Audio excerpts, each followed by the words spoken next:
You know, one of those PCs that's really great at gaming, but then when you try to go stream, it kind of craps out.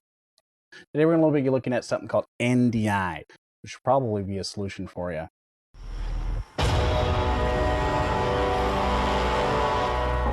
Hi, welcome to the channel. If this is your first time here, we talk about pretty much everything there is to know about content creating, giving you an edge up against others, making your stream and or content stand up amongst others.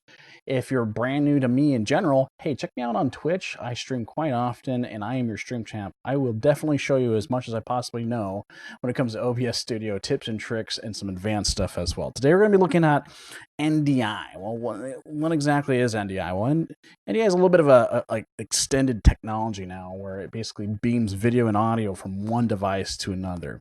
Today we're going to be specifically talking about NDI as far as a 2 PC setup. So it will help try to get a little bit of that juice, that processing power off of what you would normally use as your gaming rig and bring it to another rig so it does all the heavy lifting and you don't interrupt your game and you don't have those lost frames that you might have. This comes in handy quite a bit. You might have one of those really great systems that can handle a huge amount of graphics and processing, and you might not necessarily need that.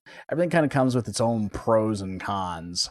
There is technically a little bit of desync and processing, which you can kind of manage and offset, but it's honestly not even all that noticeable. And you can probably get a little bit more performance to your stream if you use NDI in a 2 PC setup, where it does all the work for you and you don't have to really have too much of that stutter stuff, if you know what I'm talking about. So with that said, let's go ahead and take a look at our system and I'll show you everything there is. All right, so this is my my stream PC. I have currently up where you would get your NDI download. I'll link everything down in the description for you, so it's really easy as well. If you go to download here, a couple things you need. You need the OBS plugin itself, which will show OBS NDI, and you also need to get something called NDI real time. I believe that's what it's called. It is NDS real time, NDI real time. So here we have an NDI OBS, the plugin, that zip, the installer for that, and you also need the real-time runtime as well. I'm not going to install those here. It's pretty simple. I will show you one thing though. If you get the Windows zip and you don't get your plugins to show, you can actually dial into where OBS is installed, and this goes for all plugins. Find where OBS is. This happened to me, but it was also a former version. So the new version shouldn't have a problem. But if it's not there, then underneath OBS, underneath plugins, you could just literally open up the zip and throw the plugin right there. We also, again, need to run the real time and just follow these download instructions. Get the zip, do that installation, and then do the real time, the runtime installation, and you should be good. You will need to restart your computer before it detects it, and or restarting OBS before it detects it. And then we'll go back into OBS itself. I'm actually going to just wheel this over. Hi, OBS. We got Streamception going on over here. I'll maximize that.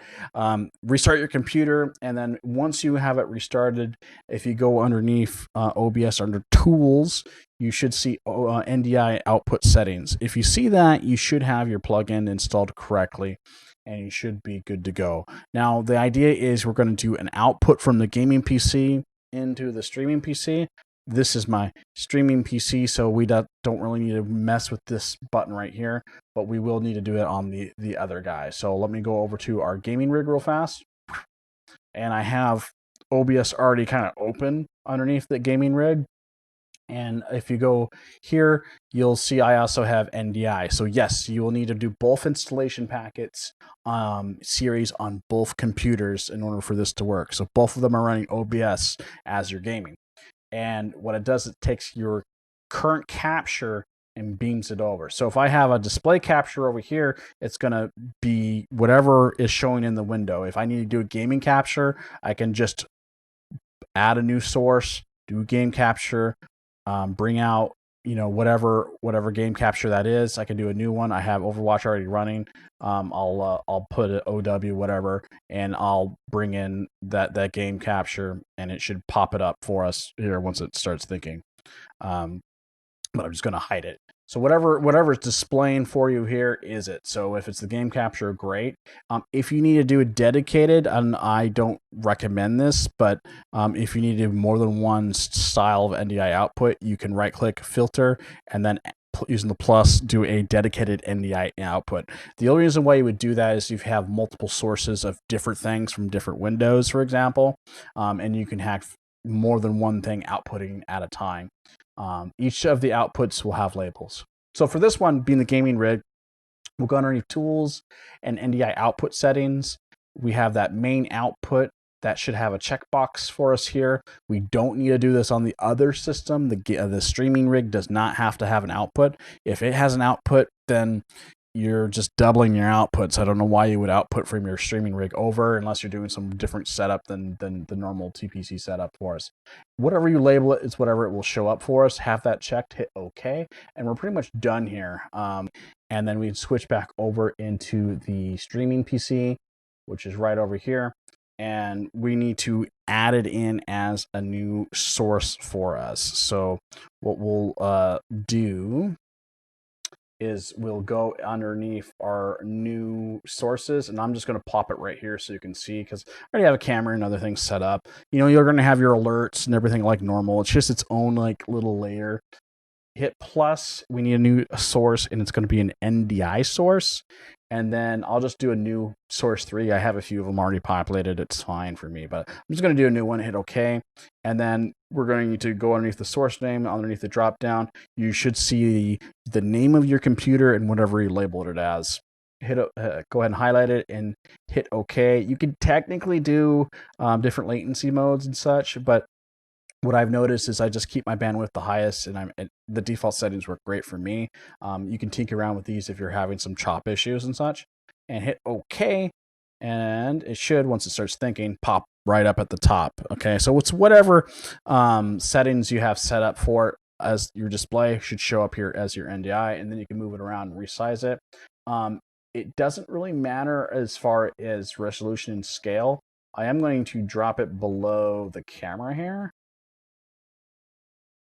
Wherever, there's my cam. So I'm just gonna drop right there. Then you could like size it over if you wanted to. Okay, I'm going to keep a little small so you can kind of see all the other buttons that I'm hitting, but you can see that that's pretty much your camera. And then once you start streaming, you'll have that show up for you there. So that's it in a nutshell. Woo, teleported. So that's it in a nutshell on there. And like I said, it really doesn't matter what output resolution you have on your gaming rig, because NDI works over the network. Whatever settings you have in your streaming rig over here, that's what matters. So if you have an output resolution in your streaming rig that is lower or higher in your streaming rig, that's what really matters, right up in here underneath your video. But if you do this on the gaming rig, it doesn't matter because it goes over the network. You could be output resolution of 2, but you'll still have a full resolution here in the streaming rig because of how the network works. Okay. So if you have questions or concerns or comments, leave them down below. You can always get a hold of me. I'll try to respond back for you. But I'm telling you right now, NDI is something that saved my butt, and it might save yours too. So hopefully this helped. If it does, like it. I appreciate it. And I'll see you home glitches next time. Be safe. Ow! Oh, I'm sorry. I just came out of the wall! She's like, haha, I'm just like... It's on top of the building.